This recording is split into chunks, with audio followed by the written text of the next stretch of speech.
好，上次介紹完啲基本嘢，咁我哋嚟到活動啦，最主要嘅。好，咁佢嘅活動入到去挑戰列表嗰版，再撳多次俾你睇啦。直入到去呢個係啦，呢個位挑戰列表嗰度，上面就會寫你今個月，佢每個月都會有一個月限期嘅活動嘅。咁今次就係收集何式鬆餅啦，有時候會收集下其他嘢嘅。咁佢呢度攞咗咧，就可以攞到啲打蘑菇更高分嘅花啦。咁平時嗰啲皮克敏打蘑菇咧，就可能係10幾20分咁樣啦。但係如果遇到啱啱對到屬性嘅蘑菇，就可能會有幾倍嘅分數啦，可能成10倍啊咁樣嘅。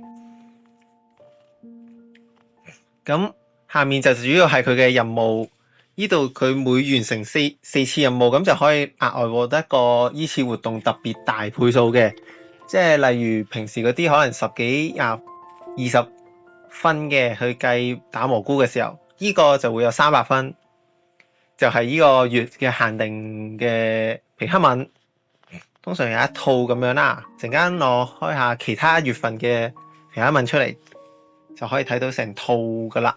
咁佢呢度就有唔同嘅任務啦，咁通常就有一個，通常最撚尾個關最難嘅，咁依家我就棘咗喺呢個位啦。咁又會有2個種花同埋1個打蘑菇嘅任務嘅。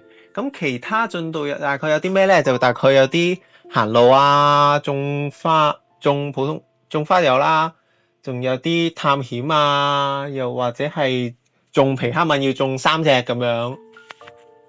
所以有時都會留翻1000步數嗰啲愛嚟解種皮克敏嘅任務嘅。如果唔係，全部剩翻嘅皮克敏都係5000、1萬嘅話，咁抽到嗰啲任務嘅時候就會做好耐啦。咁依家我嘅問題就係我唔夠花啦。佢今次有個油菜花，我暫時唔係好夠住，所以未種到。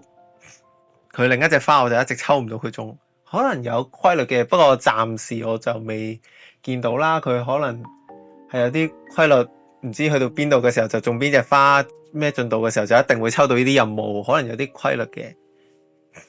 咁我哋嚟睇下佢以往嘅活動或者係月份限定嘅皮克敏啦，咁就喺通常就會喺中間少少嘅位置嘅。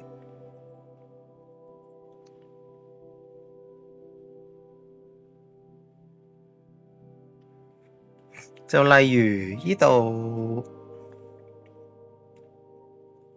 今個月呢啲係10倍分數嘅啫，下面有啲係30倍嘅，就係淨係嗰個月要即時嗰個月先攞到嘅。但係呢啲咧就可能係上年啊，或者再之後幾年嗰啲，咁就都會有10倍分數嘅，咁就可以等你打蘑菇嘅時候容易啲衝到個階段分數。咁陣間再講下打蘑菇啦。咁我哋呢度睇咗佢呢先啦，呢就係之前嘅。咁復活節彩蛋我未儲到啦，咁就得2個。咁佢隔離嘅係咩咧？隔離就係復活兔彩蛋，有少少唔同嘅，但係佢係另一個系列啦。咁我依家就有4隻啦，咁樣呢啲就4款啦。咁每次入到去就會計到100分咁樣嘅。咁邊啲係今個月嘅咧？今個月最大倍數30倍嗰啲就喺下面嘅。咁呢啲就係中間其他月份嘅皮克敏啦。咁今個月就係呢啲鞋嗰啲啦。咁呢啲就會30倍分數，咁即係大概係300分一隻咁樣，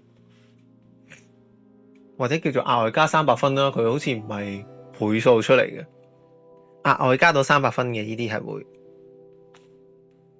咁依家有幾隻啦？呢啲通常就攞得比較少，或者係因為今個月先至推出嘅啫，所以就會有比較少嘅。咁呢 set 咧就係上個月3月嘅時候個 set 啦。咁佢使唔使儲晒成 set 咧？咁解活動如果你淨係要分數嘅話，咁其實就唔使要晒成 set 嘅。但係如果你係純粹好中意收集嘅話，咁就當然係攞晒成 set 會有個滿足感多啲啦。但係你起碼你攞唔晒成 set，佢都唔會太影響到你做活動嘅分數嘅咁樣。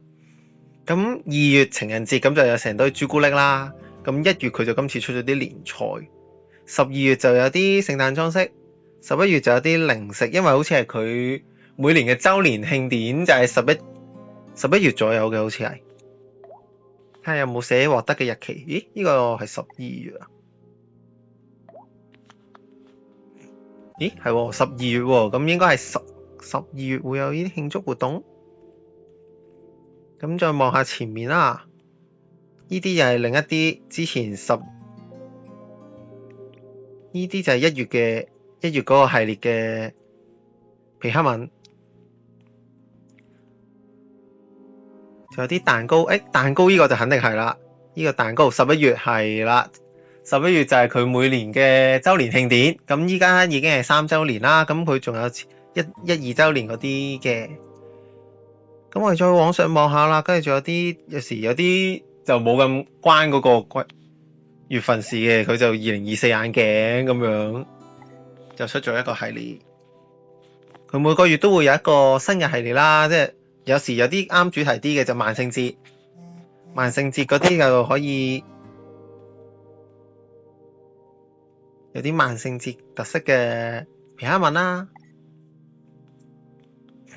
呢就係活動嘅皮克敏啦。咁嚟到仲有啲特別嘅活動，就係好似今次最近有套 Mario 電影上啦，咁佢就出咗啲 Mario 系列嘅皮克敏。呢啲就比較少見到佢，暫時未見到佢有咩活動有分數啦，但係就可以俾你做到任務，跟住就收集到，例如係要攞到嗰種嘅皮克敏之類啦，係啦。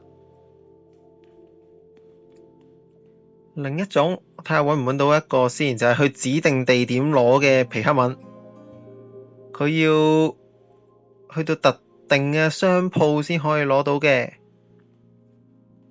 呢就係嗰啲係特別活動嘅皮克敏，可能擺咗上去，揾下先。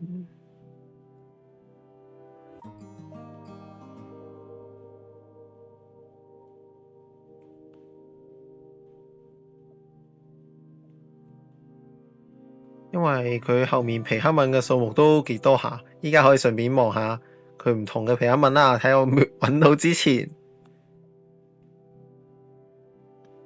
突然間揾唔到，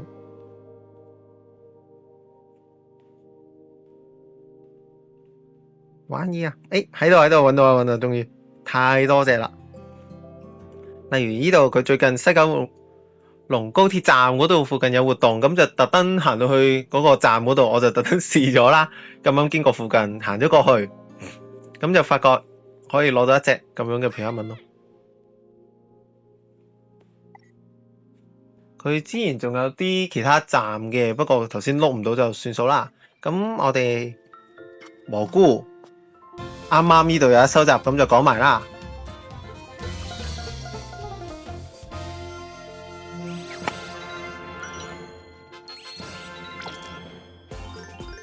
就會有呢啲計分嘅，咁合作力就係佢頭先上面講嗰啲分數啦，就係計翻你大概，我依家一次過出咧就會出到40隻咁，所以每一次就可以出到，我依家就得3000幾分，但係有時去到活動後期，如果收集得多嘅話，就可以去到8000幾、9000幾、10000分左右嘅，咁就先至解到4粒星啦。咁依家我得3粒星啦，同埋啲人合作，咁佢會有分啦，合計工作力，佢另外仲有少少時間獎勵，額外 bonus 少少俾你，等你容易啲跳到去下一粒星咁樣啦。咁就會有，如果有呢個喇叭咧，就代表佢邀請你過去嘅。咁因為呢排嘅蘑菇比較緊啦，咁打開呢個神秘箱，咁就會有翻呢個活動嘅進度嗰啲嘅鬆餅，今個月就係鬆餅啦。咁大概活動嘅就係咁多先啦。